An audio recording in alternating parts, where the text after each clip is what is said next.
दो कहानी है, यहीं से मामला खत्म हो गया। एक व्यक्ति शपथ पत्र पर दो कहानी देता है, इसका मतलब उसकी एक कहानी तो झूठी है ना। आप इसी से अंदाजा लगा लीजिए।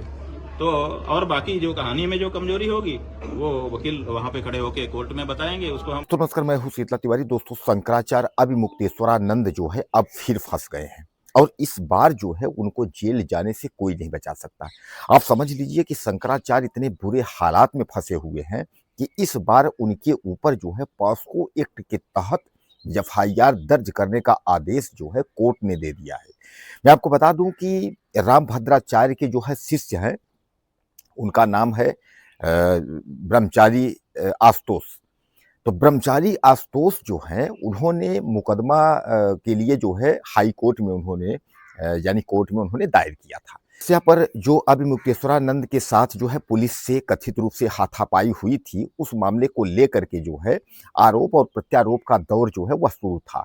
ब्रह्मचारी जो है आशुतोष, हालांकि आशुतोष ब्रह्मचारी बाद में हुए हैं, इसके पहले जो है वह शामली के पंडित घराने के जो है आशुतोष पांडे थे। इनके पिता जो है वह जो है रोडवेज यानी जो सड़क पे गाड़ियां चलती है दिल्ली वाली गाड़ी में, वह कंडक्टरी किया करते थे। 5-6 बच्चे थे। आशुतोष पांडे जो है सबसे बड़े थे, पढ़ने में मन नहीं लगा तो इन्होंने जो है यह वैराग्य का रास्ता चुना, यानी सन्यासी बनने का रास्ता चुना और धीरे धीरे करके जो चित्रकूट जो है तुलसी पीठ के पीठाधीश्वर हैं रामभद्राचार्य, उनके जो है यह शिष्य बन गए। अब इस समय जो है वह रामभद्राचार्य के जो शिष्य आशुतोष महाराज जी हैं, वह ब्रह्मचारी आशुतोष महाराज जो है वह काफी प्रसिद्धि लेने के लिए अभिमुक्तेश्वरानंद के साथ जो है आरोप प्रत्यारोप का दौर जो है यह शुरू कर दिए थे। आपको याद होगा कि अमावस्या पर जो कथित रूप से जो है इनके साथ हाथापाई पुलिस से हुआ था, प्रशासन से हुआ था, वो यह अनशन पर थे। तो आशुतोष महाराज जो है इनसे अक्सर जो है सोशल मीडिया से जो है जबानी जंग जो है वह लड़ी जा रही थी। बाद में जो है वह कोर्ट का सहारा लिए और कोर्ट में जाकर के उन्होंने आपत्ति जाहिर की और उन्होंने साफ तौर पे आपत्ति यह जाहिर की कि हमारे 2 मासूम जो है शिष्य हैं और उन बच्चों के साथ जो है यौन शोषण जो है शंकराचार्य जी के द्वारा किया जाता है और किया गया है। हालांकि उसके बाद जो है पॉस्को एक्ट के तहत उन्होंने जो है तहरीर वहां दी विशेष न्यायालय में और उसके बाद जो है उन बच्चों को बुला करके न्यायालय कोर्ट खाली करा करके उन बच्चों से गवाही भी कराई गई।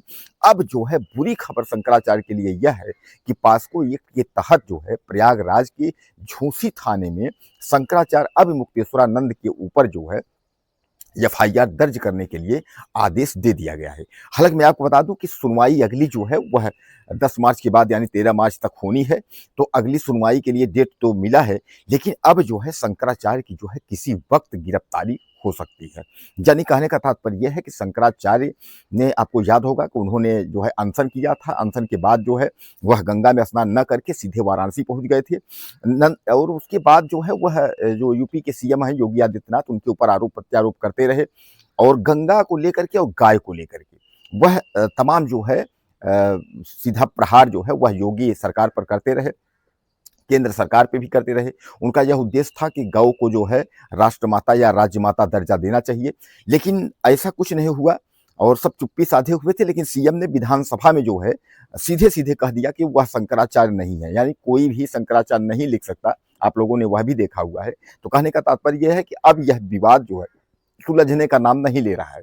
शंकराचार्य अब मुक्तेश्वरानंद ने 40 दिन का समय दिया था कि 40 दिन में जो है वह गाय को जो है राज्यमाता का दर्जा दें। योगी आदित्यनाथ, योगी पीठाधीश्वर के जो है पीठाधीश्वर हैं पीठ के, तो सामान्य बात है गायों की रक्षा के लिए योगी पीठ जो है वहां बनाया गया था योगी आदित्यनाथ का। तो कहने का तात्पर्य यह है कि अब कुल मिला के यह मान के चलिए कि योगी आदित्यनाथ और शंकराचार्य जो है अब आमने सामने आ गए हैं और सनातन को लेकर जो लोग सवाल कर रहे हैं उसमें भी अब जो है 2 भाग होता दिख रहा है। एक सनातन योगी का सनातन और एक सनातन जो है शंकराचार्य का सनातन। अब इस पर शंकराचार्य ने जो है बिगुल बजाया था कि लखनऊ चलो और तमाम उन्होंने निवेदन किया था। तमाम लोग काम धाम छोड़ करके, दुकानें बंद करके, नौकरी छोड़ करके और लखनऊ चल करके जो है आंदोलन करने के लिए।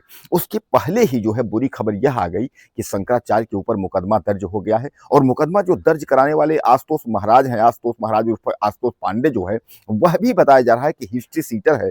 कई थानों में उसके ऊपर भी गौ हत्या और फंड लूट के जो है मुकदमा दर्ज उसके ऊपर भी है। तो बहरहाल ये है कि अब यह देखा यह जाता है कि शंकराचार्य अब इसमें जो है अपनी क्या सफाई देते हैं, किस तरह बचते हैं। बहरहाल दोस्तों, बुरी खबर यह है कि शंकराचार्य के ऊपर जो कोर्ट ने जो है जिस तरीके से कोर्ट ने कहा है, तो वह किसी भी वक्त जो है पुलिस उनको हिरासत में ले सकती है, पुलिस उन्हें जेल भेज सकती है। तो अब ऐसे में जो है शंकराचार्य बहुत बुरी हालात में जो है फंसे हुए हैं। हालांकि जेल जाने के पहले शंकराचार्य ने यह बताया, मीडिया प्रेस कॉन्फ्रेंस को उन्होंने जो है सारी बातें उन्होंने कही कि जो कुछ भी है वह निराधार है, और हम चाहते हैं कि कोर्ट जल्द से जल्द अपना निर्णय करे और दूध का दूध पानी का पानी हो। आपको कुछ कहना हो कमेंट करें, चैनल को सब्सक्राइब कर लें। अगले वीडियो में फिर मिलते हैं। और उन्होंने कल हमारे अधिवक्ता ने आप लोगों को बताया था कि उन्होंने 2 एफिडेविट दाखिल किए हैं, दोनों में 2 कहानी है। यहीं से मामला खत्म हो गया। एक व्यक्ति शपथ पत्र पर 2 कहानी देता है, इसका मतलब उसकी एक कहानी तो झूठी है ना। आप इसी से अंदाजा लगा लीजिए। तो और बाकी जो कहानी में जो कमजोरी होगी वो वकील वहां पे खड़े होकर कोर्ट में बताएंगे, उसको हम कैसे आपके सामने बताएंगे। ठीक है, इसलिए कोई इसमें बाधा नहीं है। ये बिल्कुल उचित है, जो प्रक्रिया है उसका पालन किया जाना चाहिए, और हम लोग न्यायालय में जो बाधा आ रही है उसको पेश करेंगे। ऐसी क्या बात है, हम थोड़े आदित्यनाथ है कि हमारे ऊपर का मुकदमा हटवा लो, ऐसी जरूरत नहीं है। हमारे ऊपर अगर कोई आक्षेप है तो हम भी उसका सामना करेंगे जैसे आम लोग करते हैं, ऐसी क्या बात है।